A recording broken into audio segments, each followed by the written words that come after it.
குறைந்த விலை, நிறைந்த தரம், தங்கள் தேவைகள் அனைத்தும் ஒரே இடத்தில். ஜெயச்சந்திரன் டெக்ஸ்டைல்ஸ். ஏன் சினிமா துறை ஒரு நிறுவனத்தின் மூலம் கட்டுப்படுத்தப்பட்டிருக்கிறது? 4000 கோடி ரூபாய் இண்டஸ்ட்ரி ஒரு நிறுவனம் எப்படி கட்டுப்படுத்தப்பட்டிருக்கிறது? அரசியல் காரணங்களுக்காக தனிப்பட்ட காழ்ப்புணர்ச்சியில் பேசுற பேச்சா நான் பார்க்கிறேன். அரசியல் காரணங்களா நீ சினிமா தெரியாம பேசுற. அவங்க டிஸ்ட்ரிபியூட் பண்ண எந்த ப்ரொடியூசரும் சொல்லியிருக்காங்களா எங்கிட்ட பிடிக்கிட்டாங்க இந்த படத்தை? அப்போ சினிமா சம்மந்தப்பட்ட ஒரு ஹீரோ அதை கேட்டுட்டு மௌனமாக தானே அதே மேடையில் தானே இருக்காரு. ரெட் ஜெயண்ட் என்ன கொண்டு வந்திருக்காங்கன்னா ஒரு டிசிப்ளின் இந்த இண்டஸ்ட்ரியில் கொண்டு வந்திருக்காங்க. எவ்வளோ பெரிய டிசிப்ளின் அப்படின்னு பார்த்தீங்கன்னா,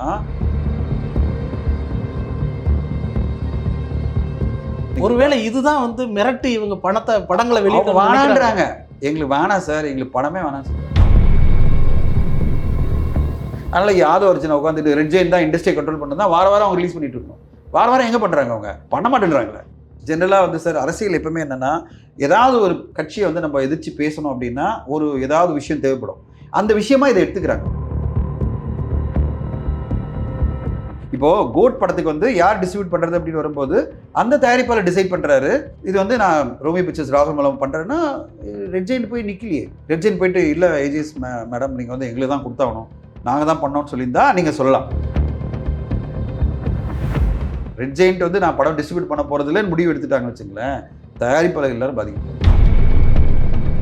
ஒரு படத்தை நான் போய் கேட்டேன், இந்த படம் நல்லா இருக்கு எனக்கு டிஸ்ட்ரிபியூஷன் கொடுங்கன்னா அவர் ஒரே வச்சுட்டார், சார் ரெட் ஜெயண்ட் ட்ரை பண்ணிட்டு இருக்கேன் சார்.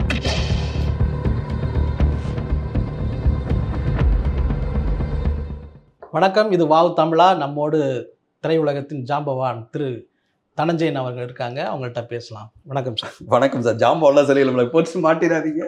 நம்மளும் சினிமா இண்டஸ்ட்ரியில் ஸ்ட்ரகிள் பண்ணுற ஒரு மனிதர் தான்.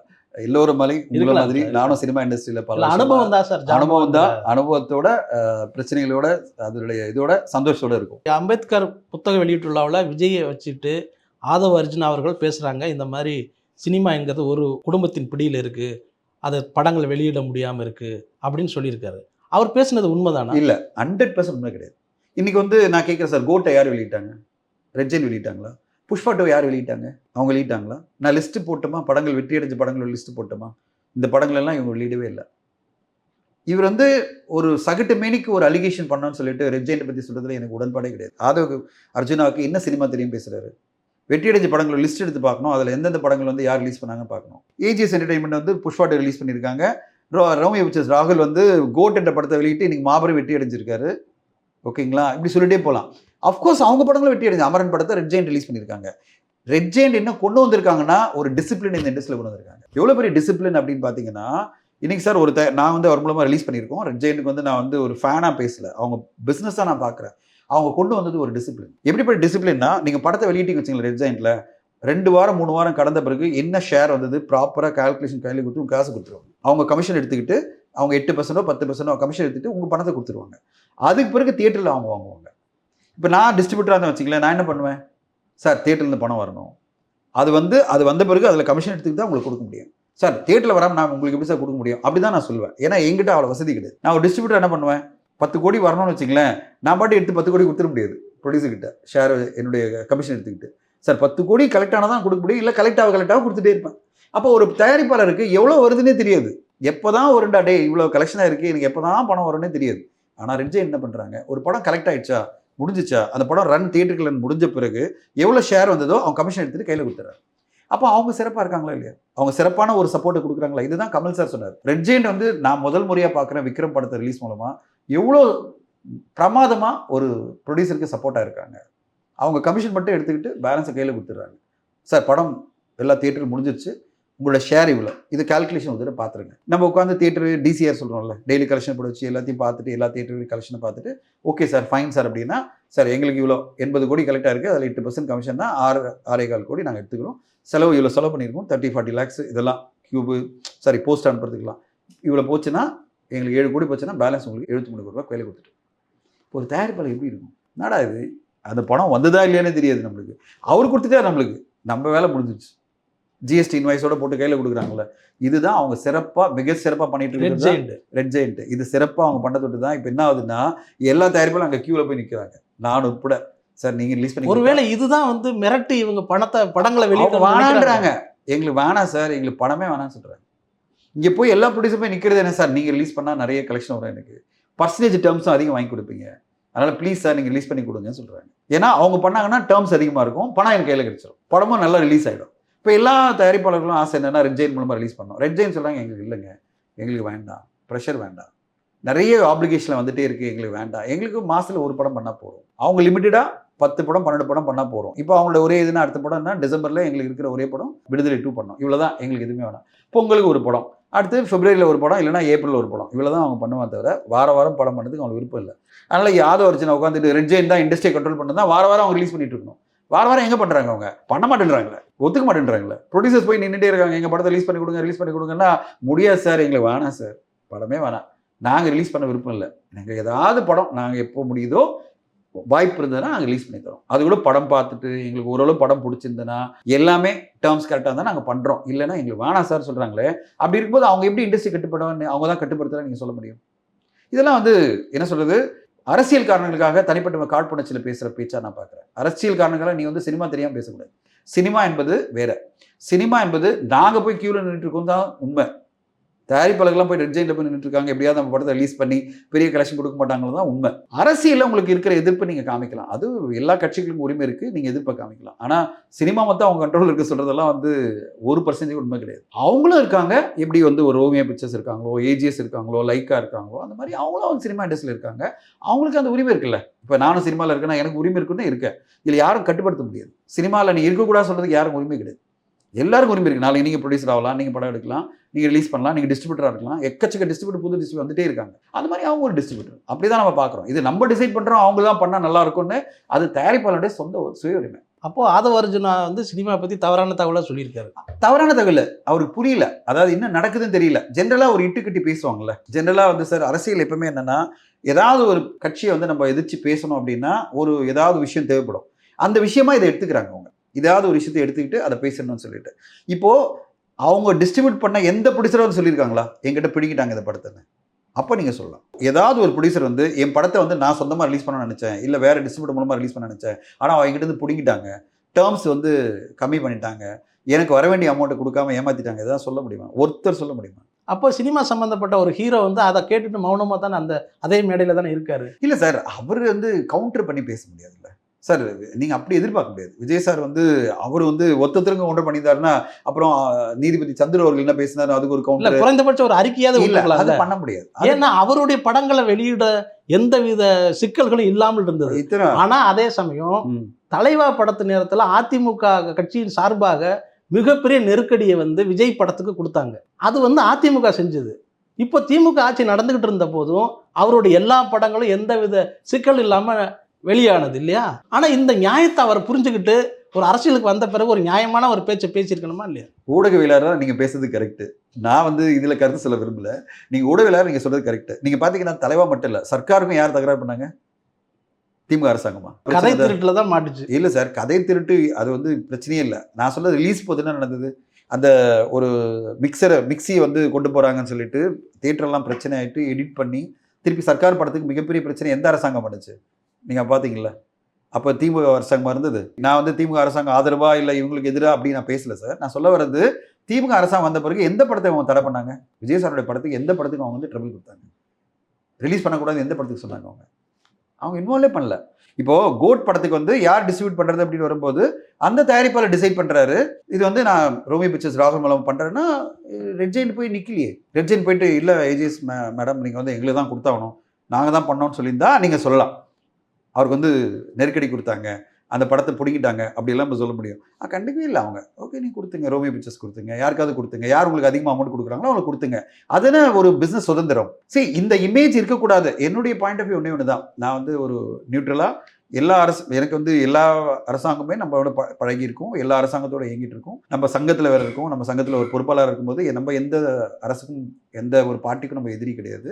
நம்ம ஒரு நியூட்ரலாக ஒன்று பேசணும். நான் ஒன்று தான் சொல்வேன், ரெட் ஜெயிண்ட் நிறுவனத்துக்கும் சரி கவர்மெண்ட்டுக்கு சொல்லுவேன், இந்த மாதிரி இம்ப்ரெஷன் வராமல் நம்ம பார்த்துக்கணும். இந்த மாதிரி ஒரு இம்ப்ரெஷன் பேசுகிறாங்க வச்சுங்களேன், இந்த சினிமா உங்களுக்கான மெயின் இது கிடையாது, தொழில் கிடையாது. இப்போ ரெட் ஜெயின் படங்கள் பண்ணலன்னா பாதிக்கப்படுவது தயாரிப்பாளர்கள் தவிர ரெட் ஜெயின் கிடையாது. ரெட் ஜெயிண்ட் நான் படம் டிஸ்ட்ரிபியூட் பண்ண போகிறதுலன்னு முடிவு எடுத்துட்டாங்கன்னு வச்சுங்களேன், தயாரிப்பாளர்கள் எல்லாரும் பாதிக்கப்படுவோம். என்னன்னா இந்த மாதிரி ஒரு டிசிப்ளினான ஒரு டிஸ்ட்ரிபியூஷன் நம்மளால் கைவிட்டு போயிடுச்சு, அந்த மாதிரி ஒரு நிறுவனம் பண்ணாமல் இருக்கு அப்படின்னு தான் தயாரிப்பாளர் வருத்தப்படுவாங்க. அவங்க வந்து பிடிங்கிட்டு போயிருந்தா நம்ம இதெல்லாம் பயப்படணும். அவங்கள பற்றி இந்த படத்தை பிடிங்கிட்டாங்க, அந்த படத்தை பிடிங்கிட்டாங்க, எல்லாரும் போய் கியூவில் நிற்கிறோம், அவங்க வந்து வானான்னு சொல்கிறாங்க, நாங்கள் படம் பண்ண போகிறதில்ல சொல்கிறாங்க, என்ன பண்ணுறது தெரியாமல் நம்ம சொந்தமாக ரிலீஸ் பண்ணிட்டு இருக்கோம். இதுதான் சினிமாவில் யதார்த்த நிலை. இது தெரியாமல் ஒருத்தர் பேசியிருக்காரு வச்சுங்களேன், அதை விஜய் சார் கவுண்டர் பண்ணணும் அப்படின்னு நான் எதிர்பார்க்கல. ஏன்னா விஜய் சார் அது அவருடைய வேலை இல்ல கிடையாது. அவர் நியாயமா ஒரு சினிமாவை நேசிக்கிற சினிமா அவர் அந்த இடத்துல வந்து அரசியல் தலைவராக தான் பேசினா நான் பார்க்குறேன். அவர் எதுவுமே ஒன்றுமே சொல்லியே திமுக அரசாங்கத்தை பற்றி பேசும்போது சினிமா பற்றி அவர் பேசவே இல்லை. நீங்கள் அங்கேயே ரெக்கக்னைஸ் பண்ணியாகணும். அவர் வந்து ஆதவ அர்ஜுனா பேசுனதான் கரெக்டு அப்படின்னு சொல்லி தான் நீங்கள் சொல்லலாம். அவர் சொல்லலை பார்த்தீங்களா, அதுவே வந்து நீங்கள் அவருக்கு அதில் உடன்பாடு இல்லாத மாதிரி தான் எனக்கு. அவருடைய மூத்த கலைஞர் கமல் அவர்கள் வந்து ரெட் ஜெயிண்ட்டை பற்றி அவ்வளவு ஒரு நல்ல ஒரு மதிப்பீடு வச்சு பேசியிருந்தாங்க. அவருடைய படங்கள் எப்படி விக்ரம் எப்படி சார்? ஆமாம்மா, பெரிய வெற்றி சார், பெரிய வெற்றியெல்லாம் விக்ரம் படத்துக்கு வெற்றி. அது பிறகு தொடர்ந்து கமல் சார் அவங்களோட பண்ணுறதுக்கான காரணமே இப்போ அடுத்ததாக எல்லாமே ரெட் ஜெயிண்டோட தான் பண்ணுறாரு. இப்போ தக் லைஃப் எடுத்துங்க, எல்லா படமும் வந்து ரெட் ஜெயிண்டோட பண்ணுறதுக்கு காரணமே அவர் ரொம்ப பிடிச்சிருக்கு. சார் படம் ஓடலன்னா நம்மள ஒன்றும் பண்ண முடியாது, கலெக்ட் பண்ணனா ஒன்றும் பண்ண முடியாது. ஆனால் எனக்கு டிஸ்ட்ரிபியூஷன் பிரச்சனை இல்லை. ரெட் ஜெயிண்ட் கிட்ட போனால் எனக்கு பணம் வந்துடும், என் படம் வெற்றி அடைஞ்சுன்னா எனக்கு பணம் வந்துடுன்ற நம்பிக்கையில் தானே அவர் வந்து ரெட் ஜெயிண்டோட ட்ராவல் பண்ண நினைக்கிறாரு பாருங்க. அவங்க பார்ட்னராகவே தொடர்ந்து ட்ராவல் பண்ணிட்டு இருக்காரு. எல்லா படங்களுக்கும் ரெட் ஜெயிண்ட் கூட இருக்கணும்ன்ற கமல் சார் ஏன் ஆசைப்படுறாரு? இத்தனை வருஷம் சினிமாவில் இருந்தவர், 60 வருஷம் சினிமாவில் இருந்தவர் ஏன் இப்படி ஆசைப்படுறாருன்னா, இந்த டிசிப்ளின் நம்மளுக்கு வேணும், இந்த ப்ரொஃபஷனலிசம் வேணும். சினிமா இண்டஸ்ட்ரியில் தேவைப்படுறது ஒரு ப்ரொஃபஷனலான ஒரு நெட்வொர்க். இதனால நான் ரெட் ஜெயிண்ட் ஃபேன்லாம் கிடையாதுங்க. நான் ரெட் ஜெயிண்ட் வந்து வியாபார நிறுவனமாக நானும் டிஸ்ட்ரிபியூஷன் இருக்குது நான் சொல்கிறேன். சம்டைம் வந்து நான் நம்ப மாட்டீங்க, நான் வந்து ஏதாவது ஒரு படத்தை போய் கேட்டேன் வச்சிங்களேன், ஒரு படத்தை நான் போய் கேட்டேன், இந்த படம் நல்லா இருக்கு எனக்கு டிஸ்ட்ரிபியூஷன் கொடுங்கன்னா அவர் ஒரே வச்சுட்டார், சார் ரெட் ஜெயிண்ட் ட்ரை பண்ணிட்டு இருக்கேன் சார், ரெட் ஜெயிண்ட் வந்து ஒத்துக்கிட்டாங்கன்னா அவங்க தான் கொடுப்பேன், அவங்க ஒத்துக்கலைன்னா நான் உங்ககிட்ட வரேன்னாரு. ஐயோ இவ்வளோ பெரிய காம்படிஷன் நிற்குதுடா நம்ம முன்னாடி, அப்படிதான் தோட இருக்கு. இது நான் வந்து எப்படி பொறாமையை பார்க்க முடியும்? இவ்வளோ பெரிய காம்படிஷன் நிற்குது. அவங்க கடைசியில் அவங்க அந்த படத்தை ரிலீஸ் பண்ணுறேன்னு சொல்லிட்டாங்க. எனக்கு கால் பண்ணி சொன்னார், சார் ரொம்ப சந்தோஷம் சார், அவங்க ஒத்துக்கிட்டாங்க சார், சரிப்பா ஆல் த பெஸ்ட்ப்பா, நல்லா சம்பாதிப்பா அப்படின்னு சொன்னேன். இவ்வளோ தான் பண்ண முடியும். இதை நான் பொறாமை எப்படி பார்க்க முடியும்? ஏன்னா என் லெவலுக்கு நான் சின்னதாக தான் பண்ண முடியும். என்னால் வந்து கேரண்டியாக எப்படி ரிலீஸ் பண்ணிட முடியாது, பெரிய லெவலில் ரெவன்யூ கொண்டு வந்துட முடியாது, டேர்ம்ஸும் வாங்க முடியாது. அவங்க லெவலில் அதை ஈஸியாக கொண்டு வந்துட முடியும். அதுதானே ஒரு தயாரிப்பாளர் எதிர்பார்த்துட்டு இருக்காரு. அதை தான் அவர் வெயிட் பண்ணிட்டு இருக்காரு. அவர் கண்ட்ரிஸாக ஃபாலோ பண்ணி அவங்கள பார்க்க வச்சுட்டாரு. பார்க்க வச்ச பிறகு அவங்க ஓகேன்ட்டாங்க. உடனே என்கிட்ட சொன்னார், சாரி சார் உங்களுக்கு கொடுக்க முடியல சார், அவங்க பண்ணலன்னா நான் உங்களை தான் கொடுத்துருப்பேன் சார் அப்படின்னாரு. ஏன்னா நீங்களும் நேர்மையாக தொழில் பண்ணுறீங்க, அதனால் உங்களை தான் கொடுப்பேன், ஆனால் எனக்கு ஃபஸ்ட்டு ப்ரியாரிட்டி யார் இருந்தால் சார் ரெட் ஜெயிண்ட் தான் சார் அப்படின்னு சொல்கிறாங்கன்னா அதுதானே அவங்களோட சக்ஸஸ். ஸோ இதை புரிஞ்சுக்கிட்டாங்கன்னா இந்த மாதிரி பேச மாட்டாங்க. நீங்கள் சொல்லலாம், நீங்கள் அரசியலில் இருக்கீங்க, எதுக்கு நீங்கள் சினிமா துறையில் இருக்கீங்க, இப்போ வேண்டாம், ஓகே சினிமா வந்து ஒதுங்கிடுங்க, ஏன்னா கான்ஃப்ளிக்ட் ஆஃப் இன்ட்ரெஸ்ட் அப்படின்னு சொல்லுவாங்க. ஏன்னா நீங்கள் பவரில் இருந்துக்கிட்டு நீங்கள் இதை ரிலீஸ் பண்ணாதீங்க, என்னந்தாலும் ஒரு கன்ஃபியூஷன் வரும், என்னந்தாலும் ஒரு தவறுதலான புரிதல் வரதுக்கு வாய்ப்பு இருக்குது அப்படின்லாம் சொல்லலாம். அது தப்பு இல்லை, அது வந்து ஆதரவு சொல்லியிருந்தாலும் அது கரெக்ட் தான். ஆனால் அப்படி சொல்லாமல் எனக்கு அவர் இதில் உடன்பாடு இல்லாத மன்னராட்சி நடக்குதுன்னா என்ன மன்னராட்சி நடக்குது, மக்களால் தேர்ந்தெடுக்கப்பட்ட ஆட்சி நடக்குது, அதில் அவர் யாரை மினிஸ்டர் பண்ணுறதுக்கு அவர் உரிமை இருக்குது. அதெல்லாம் பார்க்கும்போது எனக்கு என்ன ஆச்சரியமா இருந்தது, என்ன இப்படிலாம் மனுஷன் பேசிட்டு இருக்காரு, என்ன இப்படிலாம் ஒரு அரசியல் இருந்துட்டு நம்ம பேசக்கூடாது. நான் அரசியல் தானே இப்படி பேசுவேன், நான் டேரெக்டாக பேசுவேன். என்னங்க மன்னராட்சி நடக்குது, எந்த ஊரில் மன்னராட்சி நடக்குது? ஜார்க்கண்ட் இதில் பிரைம் மினிஸ்டர் மோடி அவர்கள் அவ்வளோ கேம்பெயின் பண்ணுறாரு, ஓல் பிஜேபி போய் அந்த ஓல் சிஸ்டமே அங்கே போய் நிற்குது. ஆனால் கடைசியில் யார் ஜெயிச்சு வராங்க? ஜார்க்கண்ட் முக்தி மோர்ச்சாலேருந்து பயங்கரமாக ஜெயிச்சு வராங்க. ஹேமந்த் சோரன் எப்படி, அவரும் இத்தனைக்கும் அவர் வந்து அவங்க அப்பாவும் சீஃப் மினிஸ்டராக இருந்தார். அங்கே மன்னராட்சி நடக்குதா? மன்னராட்சி நடக்குது. மக்கள் என்ன சொல்கிறாங்க, எங்களுக்கு சோரன் தான் வேணும், எனக்கு பிஜேபி வேணான்னு. அவங்க டிசிஷன் அது. அங்கே மன்னராட்சி நடக்குதா? அவர் பையன்தான், அடுத்து அவங்க ஒய்ஃபு, 2 பேரும் வந்து ஜெயிச்சிட்டாங்க. கரெக்டுங்களா? ஹஸ்பண்ட் ஒய்ஃப் தான் ரன் பண்ணுறாங்க ஸ்டேட் கவர்மெண்ட்டை. அதனால் வந்து அவங்க வந்து மன்னராட்சியா? நீங்கள் அதே வந்து இங்கே வந்தீங்கன்னா லாலு பிரசாத் யாதவ் அவங்க தொடர்ந்து நடத்திட்டு இருக்காங்க சார். எல்லா ஊர்லேயும் சார், எல்லா ஊர்லையும் நடக்கிறதா நான் சொல்கிறது, எல்லா ஊர்லேயுமே நடக்குது. ஓகே கர்நாடகா எடுத்துட்டாலும் இதே நடந்துட்டு இருக்கு. தேவகவுடா என்ன பண்ணுறாரு, அடுத்த கட்டமாக குமாரப்பா பண்ணுறாரு. Okay ST Kumarappa. ஸோ எல்லாருமே நடந்துட்டு இருக்கு. அது மன்னராட்சியா? மக்கள் ஒத்துக்கிட்டாங்கன்னா அது அவ்வளோதான்.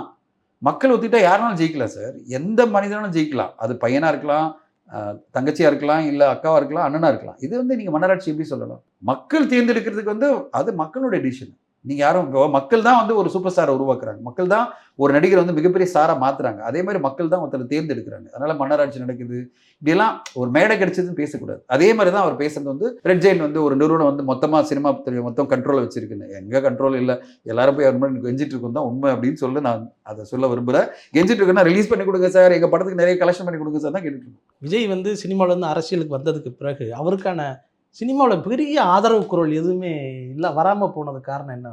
இல்லை அப்படிலாம் இல்லை சார். ஆதரவு குரல் அப்படின்னா சார், சினிமா அப்படின்றது வேற, நம்ம ஒரு தொழில் இருக்கும். நம்ம வந்து இப்போ நான் ஒரு தொழில் இருக்கேன், எனக்கு ஒரு அசோசியேஷனில் நான் ஒரு ஆஃபீஸ் பேராக இருக்குன்னு வச்சுங்களேன், நான் போயிட்டு ஒரு ஸ்டாண்ட் எடுக்க முடியாது. நான் ஒரு ஸ்டாண்ட் எடுத்து இந்த பார்ட்டி அப்படின்னு நான் ஓப்பனாக சொல்ல முடியாது. எனக்கு விஜய் சார் ரொம்ப பிடிக்கும், அதே சேம் டைம் எனக்கு மு க ஸ்டாலின் ஐயா ரொம்ப பிடிக்கும், எடப்பாடி அவர்களும் ரொம்ப பிடிக்கும். அவர் இருக்கும்போது அந்த ஒரு 4 இயர்ஸ் பார்த்தீங்கன்னா சினிமாக்காக நிறைய சப்போர்ட் பண்ணி ட்ரை பண்ணியிருந்தார். இப்போ நம்ம எல்லாரும் தான் நம்ம பிடிக்கும். நம்ம யார் எனிமி நம்மளுக்கு? நாளைக்கு விஜய் சார் வந்து ஓரளவு அவரால் பிடிக்கும்னா அவருக்கும் ரொம்ப பிடிக்கும். எல்லாரும் தான் பிடிக்கும். நம்ம வந்து சினிமாவில் இருக்கிற எல்லாருக்குமே எப்பவுமே நியூட்ரலாக தான் இருப்பாங்க. ஒரு சில பேர் தான் அந்த ஒரு ஸ்டாண்ட் எடுத்து அந்த லைனை தாண்டி அங்கே போயிடுவாங்க. இல்லை, நான் சொல்கிறது வந்து ரஜினி அவர்கள் அறிவிப்பு சொன்னபோது ஒரு பெரிய அளவில் ஒரு எங்க வர்றாரு ரஜினி வர்றாரு அப்படிங்கிற ஒரு அப்போ கூட வந்து எல்லாரும் வந்து ஒரு பெரிய டீம் வந்து நிற்கல. சார் எல்லாருமே அரசுன்னு வரும்போது இல்லை, நான் சினிமாவில் இருக்க போகிறேன்னா அரசியலுக்கு போகிறேன்னா அதை தீர்மானிக்கும். இப்போ நான் அரசியல் வரப்போகிறேன்னா நான் தீர்மானித்து பேசுவேன், யாருக்கு ஆதரவாக நான் நிற்க போகிறேன் அப்படின்னு சொல்லிட்டு. அப்போ நான் டிசைட் பண்ணுவேன். நான் அரசியல் வரப்போகிறது இல்லை, என்னுடைய வாழ்க்கை ஃபுல்லாக நான் வந்து சினிமா தான் இருக்க போகிறேன் வச்சுங்களேன்.